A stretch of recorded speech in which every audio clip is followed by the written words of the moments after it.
Good morning. Good morning. Welcome to worship this morning at the North Fairfield United Methodist Church. Whether you are worshiping here in person or online, we welcome you. Just have a couple of announcements for you this morning.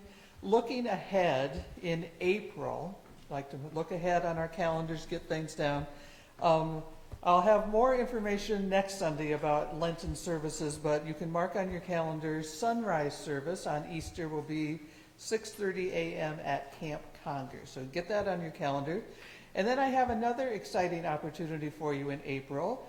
Saturday, April 18th at 8 a.m. I'm inviting all of you to come here for breakfast. And as long as we're here for breakfast, we're going to do some visioning as a church. Pastor Yu has been leading us first Sunday of every month on the purpose-driven church. So we're going to come fellowship with some breakfast and talk about what our purpose is at a church and what our vision is for this year and beyond. So Saturday, April 18th, 8 o'clock, I invite you for breakfast and some visioning. So put that on your calendar, something to look forward to. Are there any other announcements this morning? All right, seeing none, you stand if you are able and prepare ourselves for worship with surely the presence of the Lord is in this place.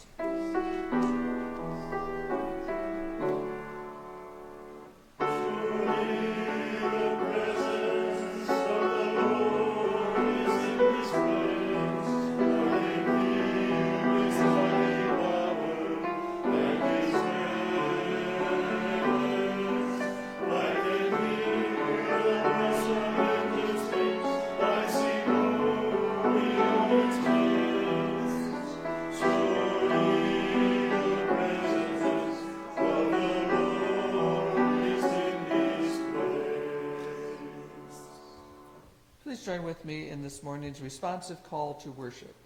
Come, let us worship God. Let us make a joyful noise to the rock of our salvation. Come, let us worship our shepherd. We are the sheep of God's pasture, and we follow where God leads us. Come, let us open our hearts.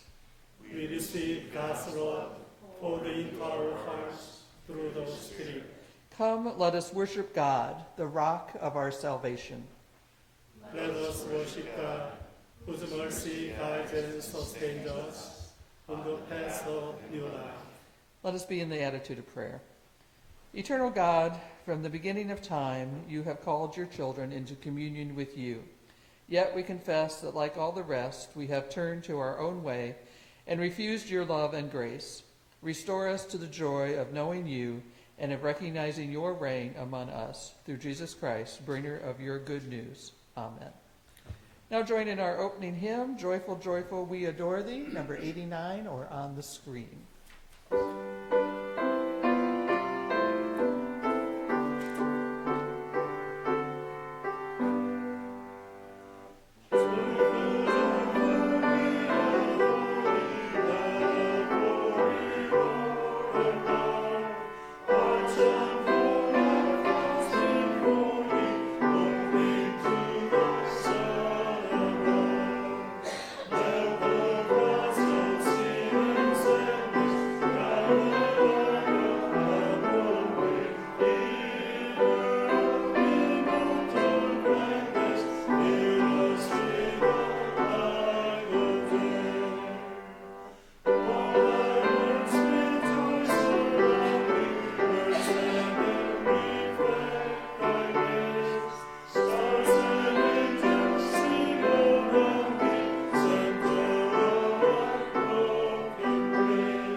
You may be seated. This morning's scripture reading comes from Psalm chapter 95, verses 1 through 11. Come, let us sing for joy to the Lord. Let us shout aloud to the rock of our salvation. Let us come before him with thanksgiving and extol him with music and song. For the Lord is the great God, the great King above all gods. In his hand are the depths of the earth, and the mountain peaks belong to him. The sea is his, for he made it, and his hands formed the dry land. Come, let us bow down and worship. Let us kneel before the Lord our Maker. For he is our God, and we are the people of his pasture, the flock under his care. Today, if you hear his voice, do not harden your hearts as you did at Meribah, as you did that day at Massah in the desert, where your fathers tested and tried me, though they had seen what I did. For 40 years I was angry with that generation. I said, they are a people whose hearts go astray, and they have not known my ways. So I decided on oath in my anger, they shall never enter my rest. May the God add his blessing to the reading of his holy word. Good morning. Good to see everyone. It is great to be here to praise God today, to share our fellowship among us. Now we are toiling in the middle of March, so we are entering the season of spring. So it is great to have this bright sunshine. So when we are in the season of Advent, so I pray God bless each of you and each of your family. This time is the sharing time. Do you have any joy and prayer concerns and prayers?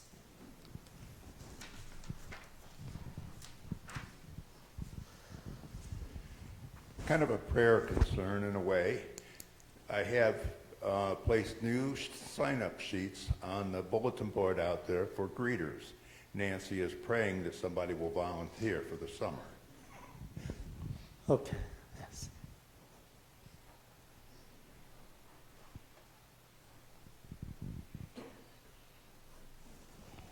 Two prayer requests. One for the Emmaus Men's Walk, which does happen this week. So starting on Thursday through Sunday. Continue to keep the pilgrims and the team in your prayers, if you would. And also, I'd like to ask for prayers for my sister's fiance, Kevin Rogers. He's in the Cleveland Clinic right now. Just prayers for the doctors that are working with him. Kevin, Yes. Thank you. okay, thank you for your sharing. So let us pray. Gracious and loving God, Father of mercy and God of all hope, we come before you with grateful hearts. Lord, we give you thanks for saving and restoring us through your Son, Jesus Christ. He was delivered over to death for our sins and was raised to life for our justification. Lord, as a new creation in Christ, let us have peace with you through Christ. Let us rejoice not only in the hope of your glory, but also in our sufferings, because we know that suffering produces perseverance, character, and hope. As we live in a broken world marked by greed, hatred, hunger, and violence, guide us in the way that is right and holy. Help us to seek justice, love mercy, and work humbly with you each day, so that your kingdom may grow among us and extend throughout the world. Thank you, Lord, for calling us today into your house. We praise your name. We share our fellowship among us. We ask your continuing blessing upon each of us, each family.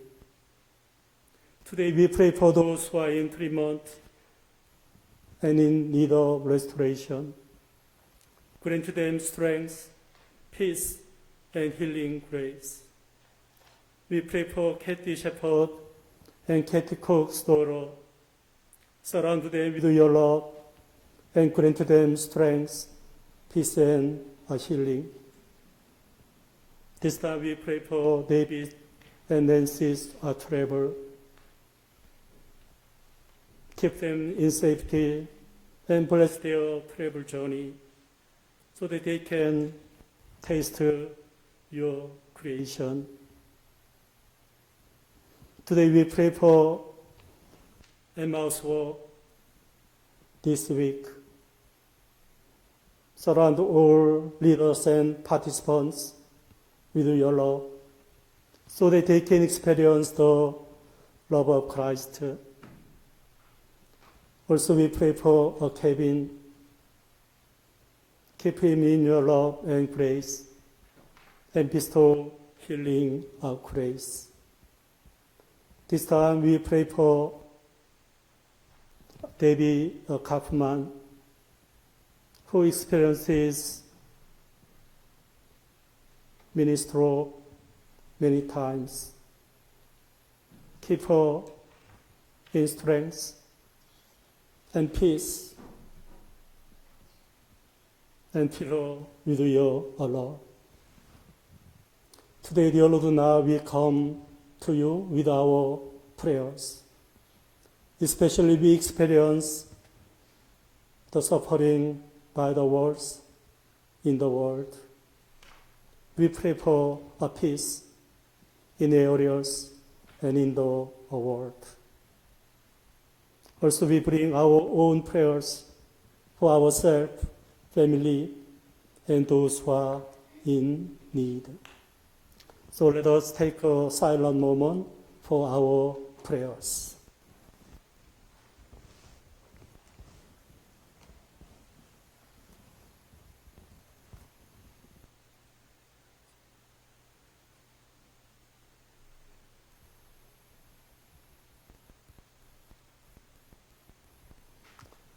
Let us pray with the Lord's Prayer.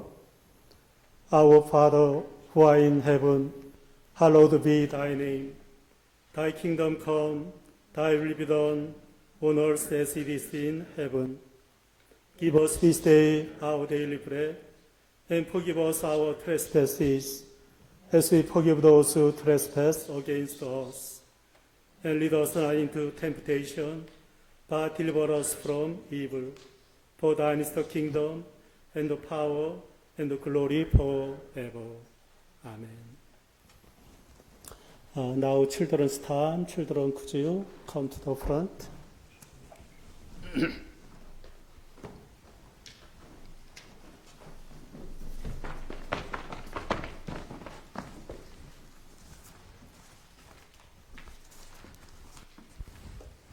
morning. Yeah, good to see you.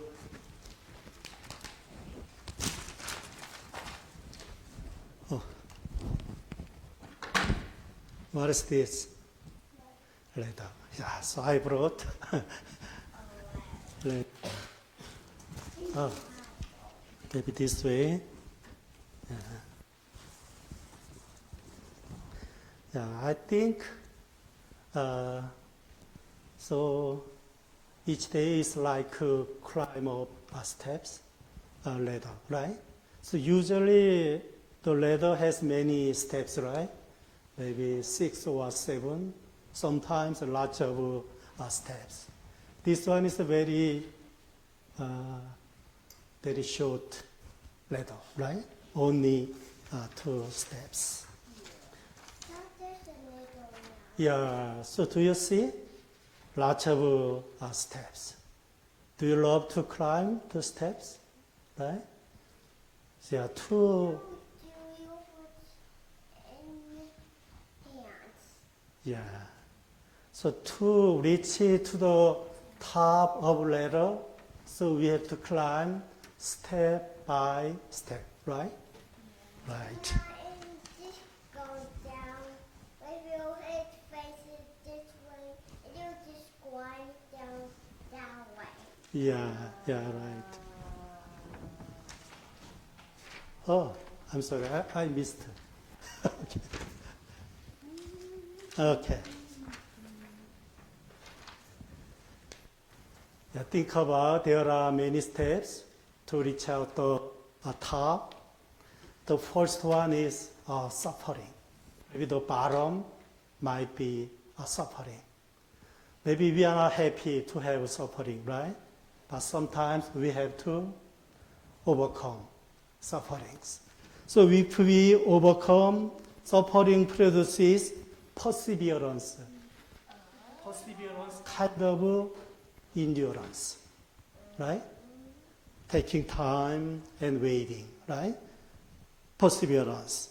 Perseverance produces character, right? It's a good character, kind of kindness, right? And character produces hope. So character produces hope. Okay.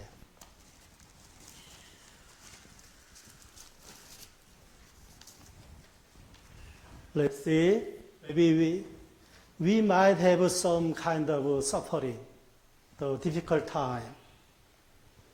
But when you overcome suffering step, we have perseverance, kind of endurance, and character.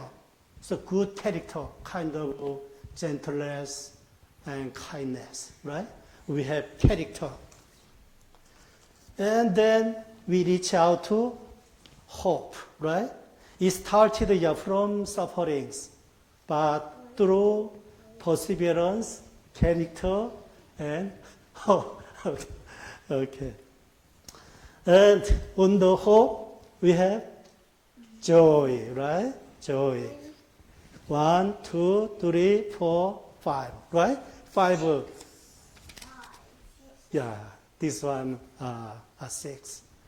So I think that all the bottom, or in all process, what is that? God's love, right? So God's love here. 1, 2, 3, 4, 5, 6. Okay, let's read it together. Suffering, perseverance, character, hope, and joy. What is the bottom of all process?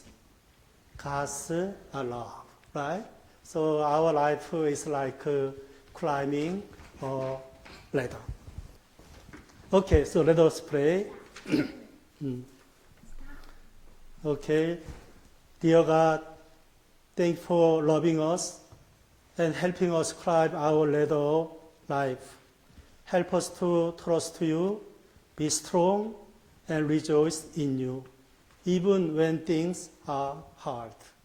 Thank you for your love. We pray in Jesus' name. Amen.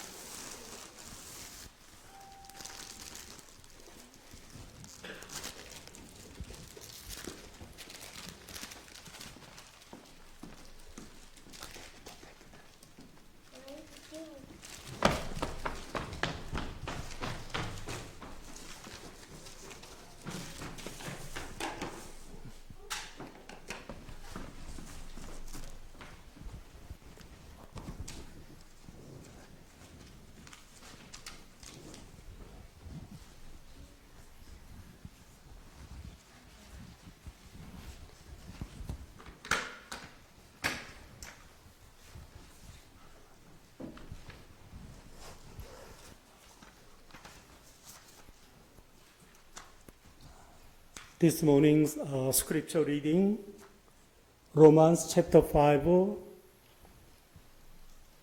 Romans chapter 4, 23 to chapter 5, 11. So if you are able to, could you stand up?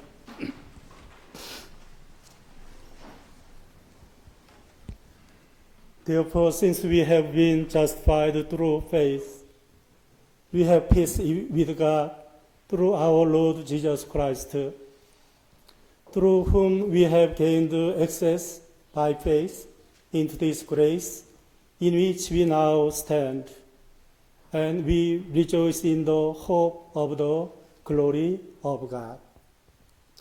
Not only so, but we also rejoice in our sufferings, because we know that suffering produces perseverance, perseverance, character, and character, hope.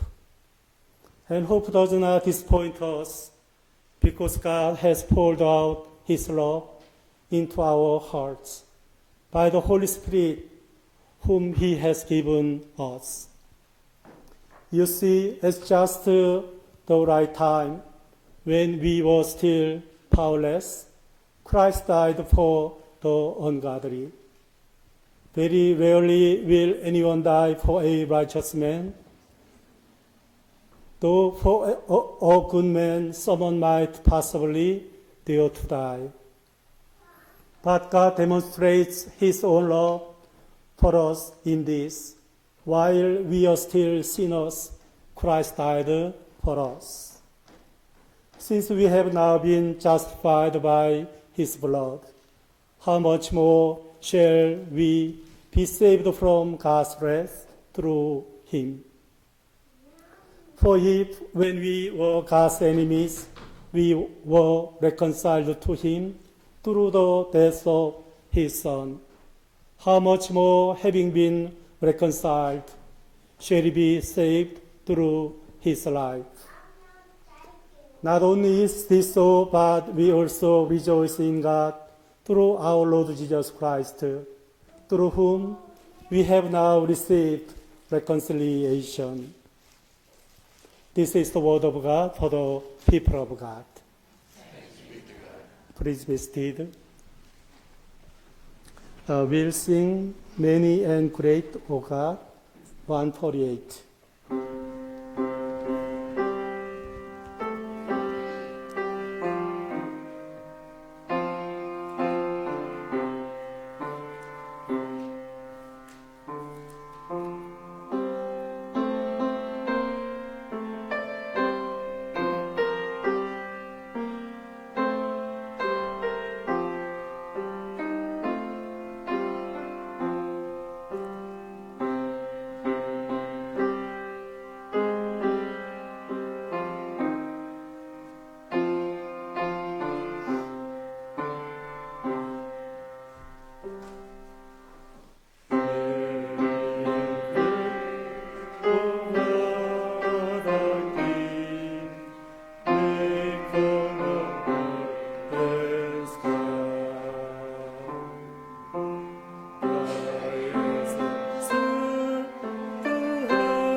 In my childhood, I learned a song about Abraham. Father Abraham had 7 sons. One of them was tall, while the rest were small. I'm wondering, did you ever hear that kind of song? So really? Okay. Maybe it came from America. Yeah. Though I do not actually know that Abraham was taller than his brothers. The song impressed upon me his excellence, especially his remarkable faith in God. Certainly the Bible and both Jewish and Christian traditions honor Abraham as the father of faith. God called Abraham later Abraham, who was born in Ur of the Chaldeans, modern-day Iraq, Mesopotamia, and Iraq, and was living in Haran at age 75 to become a great nation, to make his name renowned, and to be a blessing to all nations. Genesis chapter 12, 1-3. So this calling is significant because God begins new life in the world after Noah flood. Abraham obeyed God's call and trusted his promise, hoping against hope, and earning the title, the father of faith. It is notable that Jesus Christ was born in the lineage of Father Abraham and King David.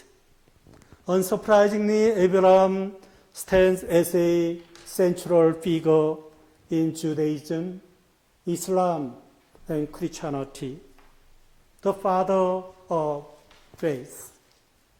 The New Testament emphasizes that both Jews and Gentiles took pride in being called his descendants, embracing his faith and longing for the inheritance promised to the people of faith.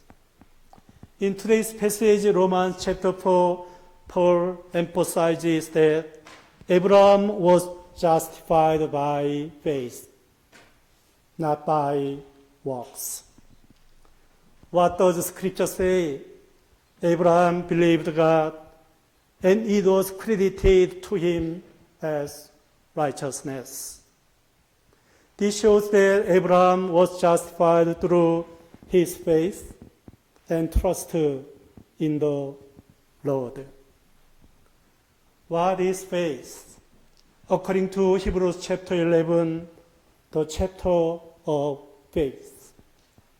Now faith is being sure of what we hope for and certain of what we do not see. Indeed, faith seems to be being sure of what we hope for. Yet, faith is trust in the Lord who has made the promise, not merely in what we hope for. Faith leads us to trust in the Lord who gives life, grants blessings, and fulfills his divine promises. In verse 23, Paul makes a turning point. Paul turns from the past to present, from the life of Abraham to our own story. The words it was credited to him were not written for him alone, but also for us, to whom who will credit righteousness, for us who believe in him who raised Jesus Christ from the dead. The life of Abraham should be our life. As Abraham put his trust in the Lord, we also need to put our trust in the Lord. As Abraham did, we Christians are hoping against hope. No matter what we face in our journeys, such as uncertainty in our journeys, getting old, being weakened, and many crises and obstacles. I think that many people love houses with tall, wide windows. And I am one of them. I love the house with houses. Do you see the house with lots of windows? Why do people love houses with large windows? What is the purpose of a window? Surely the purpose of a window is not to cover one wall of the house with glass, but to let light in and allow the inhabitants to see outside. We receive light through the window and look outside at the world through it. In verse 24, Paul explains what Christian faith is: believing in the God who raised Jesus, our Lord, from the dead.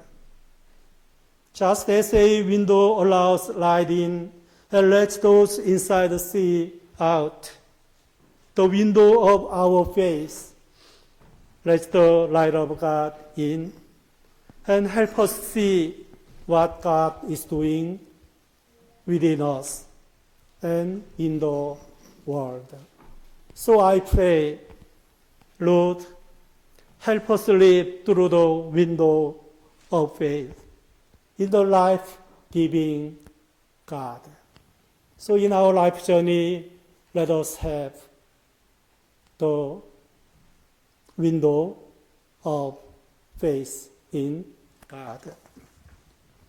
We Christians walk by faith, not by sight. We put our trust in the Lord who does a new thing and makes a way in the desert and streams in the wasteland.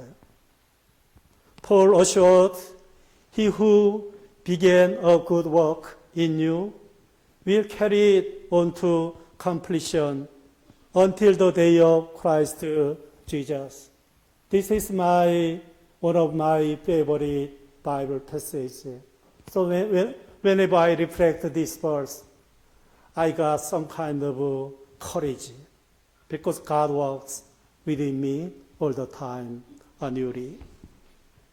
How blessed we are to work with God, who works within us with goodness, steadfast love, and divine purpose. In verse 25, Paul declares where we stand, the foundation of our faith. It all comes through Jesus.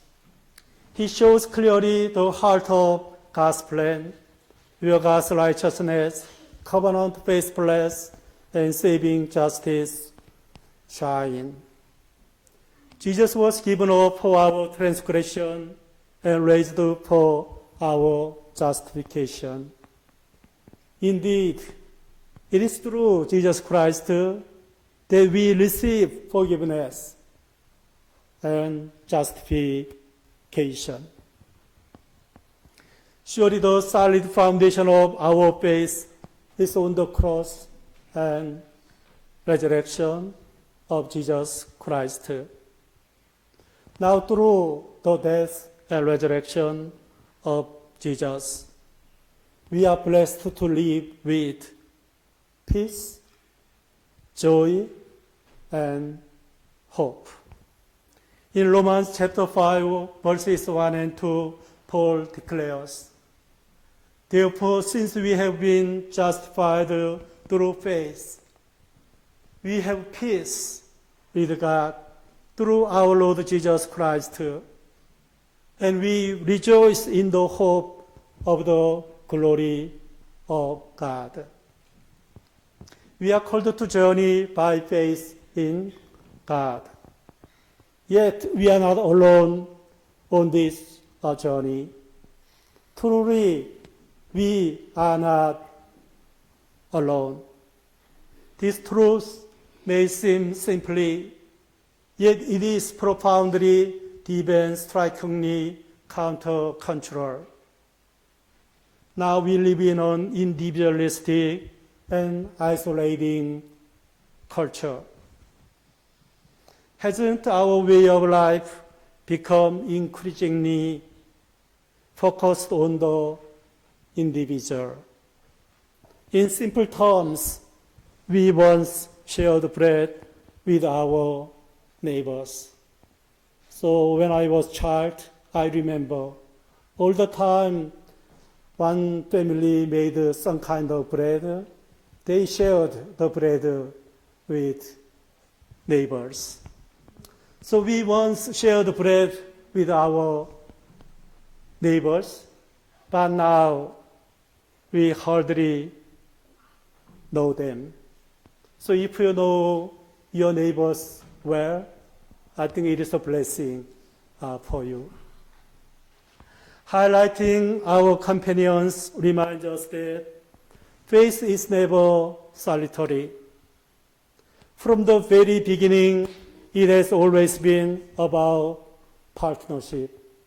From Genesis, from creation, our journey is about partnership. Paul calls us to recognize this truth. We work together with God, with Christ, and with one another. Through every joy, sorrow, hope, and trial.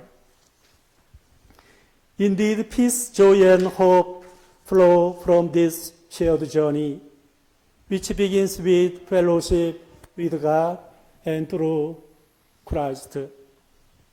In verse 3, Paul reminds us that our current standing in God's grace gives us the confidence to face even difficult circumstances.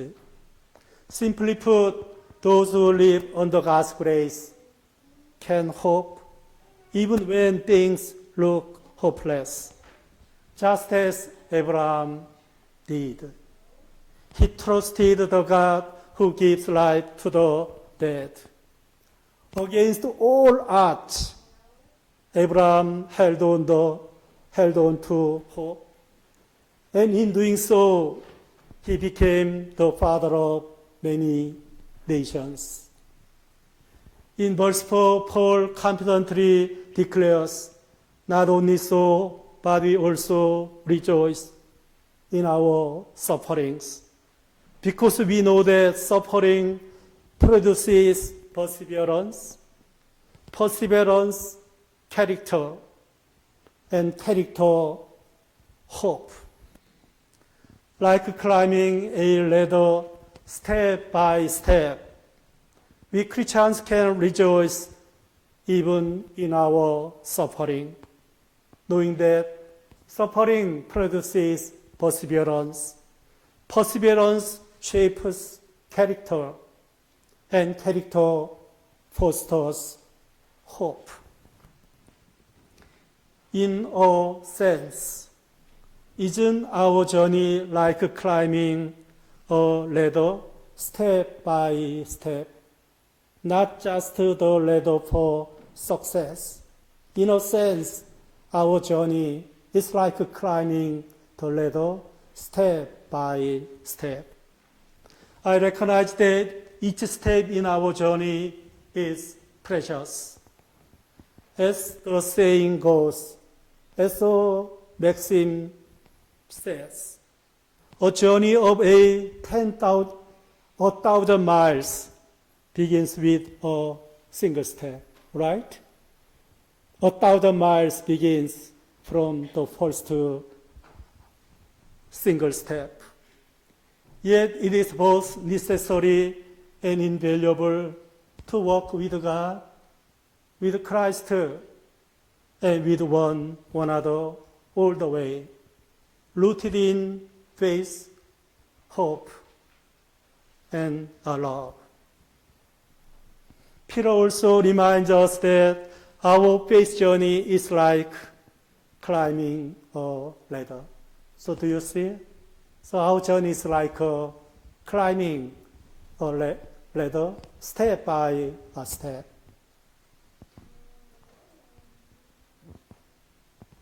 Suffering produces perseverance, in other words, endurance, produces character, produces hope. So we climb step by a step. Finally, we reach out to hope.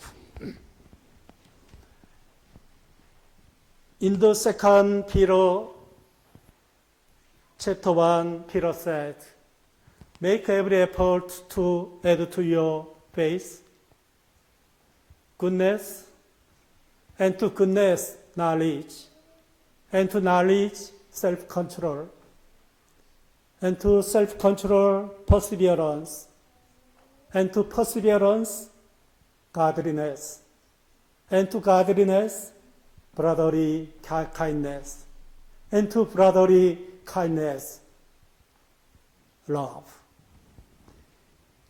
Each virtue builds on the last, like steps on a ladder, guiding us toward maturity, kindness, and love. In today's passage, Paul invites us to boast or rejoice in our Lord God. We rejoice in the hope of the glory of God. Not only so, but we also rejoice in our sufferings. How can we rejoice in sufferings? By trusting God, for we know that suffering produces perseverance, perseverance, character, hope. The power of hope to endure adversity comes from being rooted in God's love, poured out into our lives through the Holy Spirit. Paul says in verse 5, hope does not disappoint us because God has poured out His love into our hearts by the Holy Spirit. It is this love that enables us to hope against hope, confident that nothing can separate us from the love of God in Christ Jesus. No matter what happens in our journey, nothing can separate us from God's love in Christ. In following verses, Paul proves God's love for us. You see, at just the right time when we were still powerless, Christ died for the ungodly. Imagine dying for sinners. Very rarely will anyone die for a righteous man. Though for a good man, someone might possibly dare to die. But God demonstrates His own love for us in this. While we were still sinners, Christ died for us. At every step, God works with us, pouring out His steadfast love and divine goodness. Jesus' self-giving vividly reveals this boundless love, inviting us to rejoice, not only in the hope of His glory, but also amid the trials that shape and strengthen us.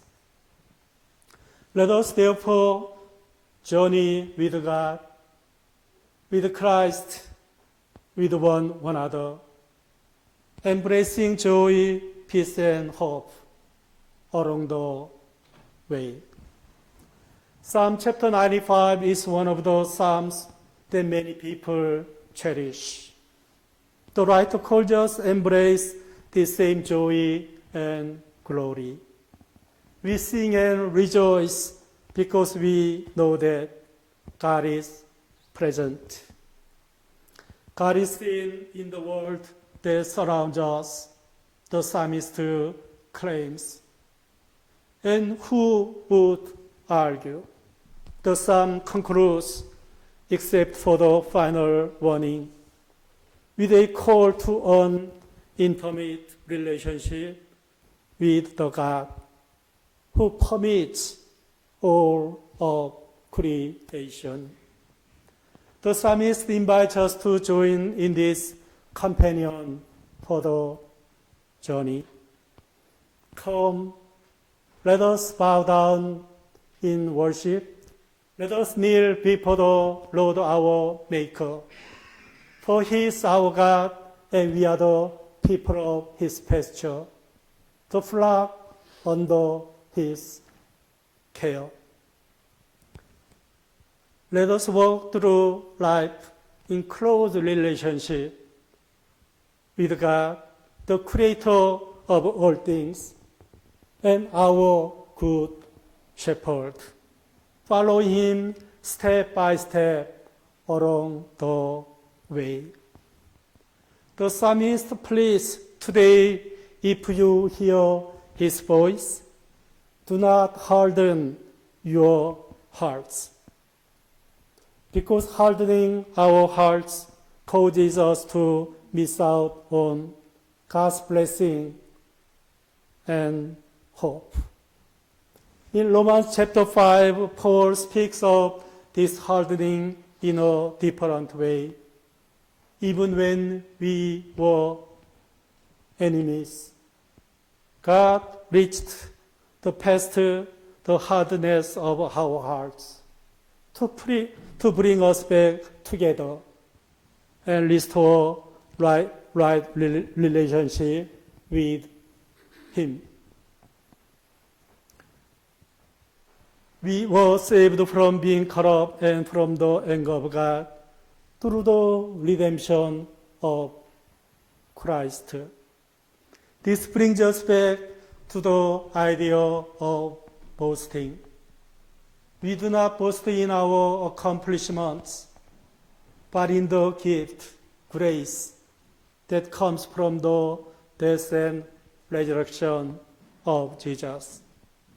There is a boast, a rejoicing, and worthy of each and each one of us. Dear friends, we all experience suffering and disappointment.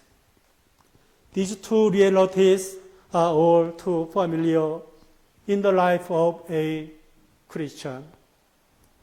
Yet, we rejoice in the hope of the glory of God and also in our sufferings. Because Jesus was delivered over to death for our sins and was raised to life for our righteousness. Indeed, it is God's love in Christ, in Jesus, that empowers us to celebrate every step of journey. We live in a world marked by greed, rivalry, hatred, and violence. And we ourselves are fragile. Yet we are never alone. God walks with us, surrounding us with goodness and steadfast love. Let us view our journey through the lens of faith and walk together with God, with Jesus, and with one another in faith, hope, and love. May God guide us in this blessed journey. All God's people say, Amen.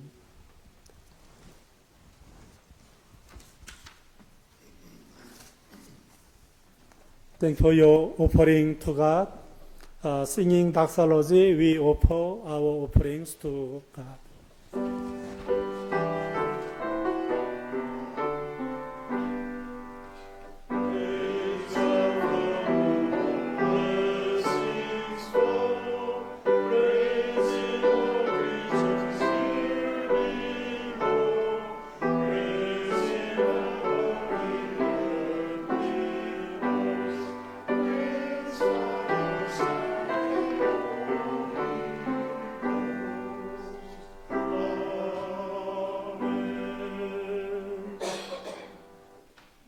Let us pray together.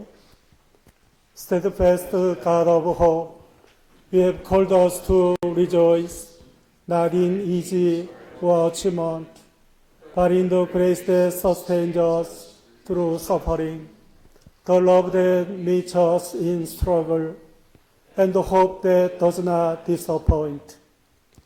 You pour your Spirit into our hearts, shaping us into a people who give not out of obligation, but out of gratitude. As we bring these gifts, may they testify to your presence among us and to the promise of reconciliation you offer the world through Christ. Make us bold in our sharing, joyful in our worship, and confident in your grace. In the name of the one who died for us and lives within us, we pray. Amen. Closing hymn, Leaning on the Everlasting Arms, 133.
Now may the God of hope fill you with all joy and peace in believing, that you may abound in hope by the power of the Holy Spirit.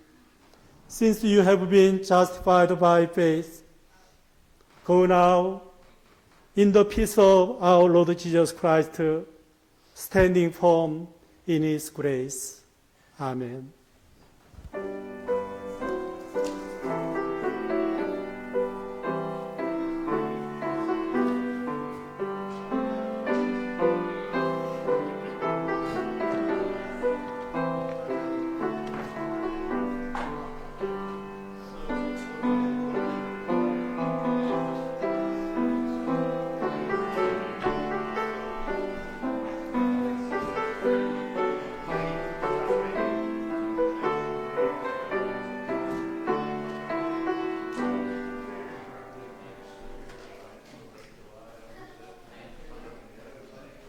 Good morning. Good to see you.